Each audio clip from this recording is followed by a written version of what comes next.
Assalamualaikum warahmatullahi wabarakatuh. Jumpa lagi di channel Info Pendidikan bersama Pakar Jono. Kali ini saya akan coba berbagi terkait dengan daftar pertanyaan untuk wawancara di butir 2. Untuk itu, ikuti video ini sampai selesai dan jangan lupa yang belum subscribe silahkan klik subscribe, like, dan share agar mendapatkan notifikasi nanti pada butir yang ketiga. Bapak-Ibu sekalian, ini saya sudah mencoba menyiapkan beberapa daftar pertanyaan yang mungkin bisa digunakan atau mungkin biasanya digunakan oleh para asesor pada butir yang kedua. Tapi sebelumnya Bapak Ibu perlu diingat sekali lagi bahwa kata kunci di butir 2 ini harus dipahami betul karena itu sebagai data nanti untuk pertanyaannya agar nggak ngawur. Kemudian silakan siapkan daftar wawancara yang akan hal penting yang akan dicari apa itu dibuat daftarnya. Nah, ini saya sudah membuat dan kemudian gunakan pertanyaan yang terbuka, jangan pertanyaan yang tertutup, usahakan jangan dihindari itu. Kemudian mulai dari pertanyaan umum, kemudian di tengah-tengah proses ditanyakan beberapa pertanyaan secara detail. Nah, itu untuk mendapatkan data yang sangat tepat ya seperti itu.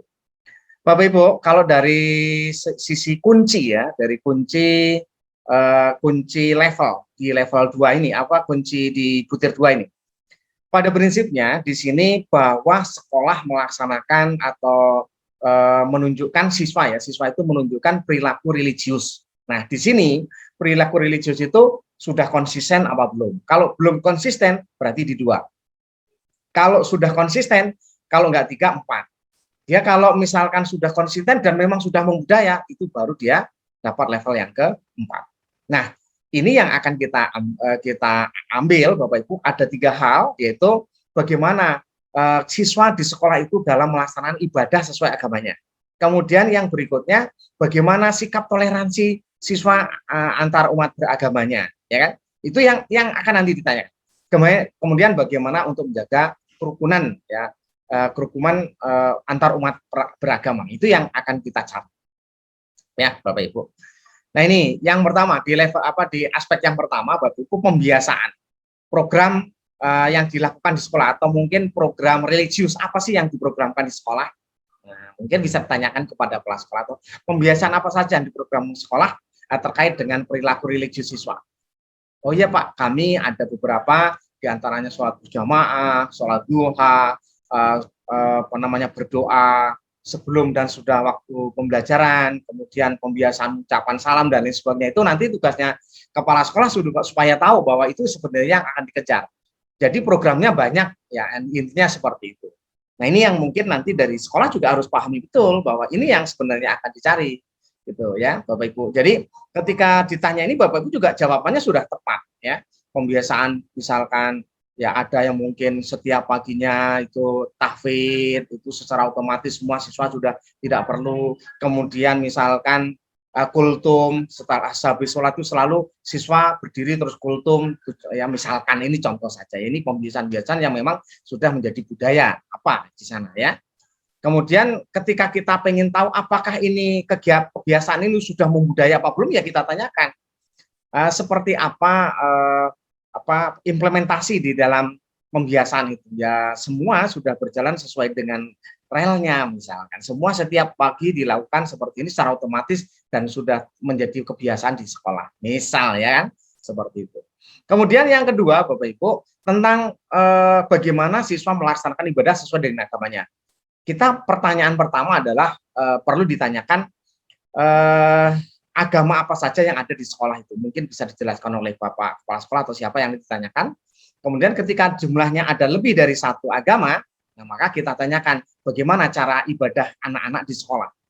Misalkan Islam, ibadahnya seperti apa? Kalau Kristen itu seperti apa? Itu nanti kita minta penjelasan pada guru, pada kepala sekolah ya, pada siswa misalkan seperti itu. Nah, ini kita tanyakan. Jadi kalau memang itu dikatakan membudaya, memang kalau kepala sekolah yang menjawab mesti bagus semua ya. Kalau enggak ratanya kayaknya bunuh diri itu jarang ya.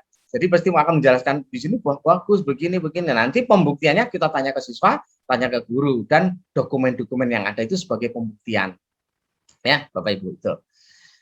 Kemudian yang ketiga, pertanyaan yang ketiga adalah sikap toleransi dan kerukunan hidup antar pemeluk agama dan kepercayaan. Nah, ini kita tanyakan perilaku menghargainya seperti apa, kemudian bagaimana perilaku saling membantu atau tolong menolong itu apakah memang sekarang yang terjadi seperti apa di sana, ya kita tanyakan satu persatu, ya.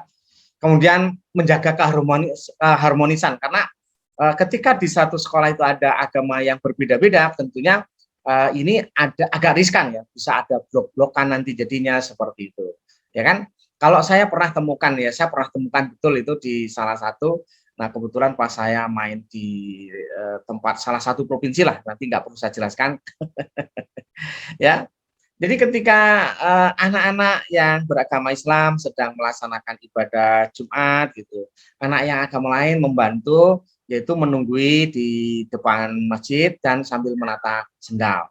Nah, ketika agama yang lain, misalkan agama Kristen gitu ya atau Katolik begitu mengadakan kegiatan ibadah yang beragama Islam, ditugaskan beberapa, nanti dibagi beberapa kelompok untuk menjaga di gereja. Ini berjalan. Nah, ini luar biasa ya, Gus. Artinya tolerannya sangat bagus. Nah, ini kita pengen tahu. Nah, yang jadi masalah sekarang ketika sekolah itu apa homogen, murni Islam atau murni Kristen, murni Buddha. Nah, itu gimana untuk apa namanya toleransi antar pemeluk agama yang berbeda. Nah, ini kan kita kesulitan nih.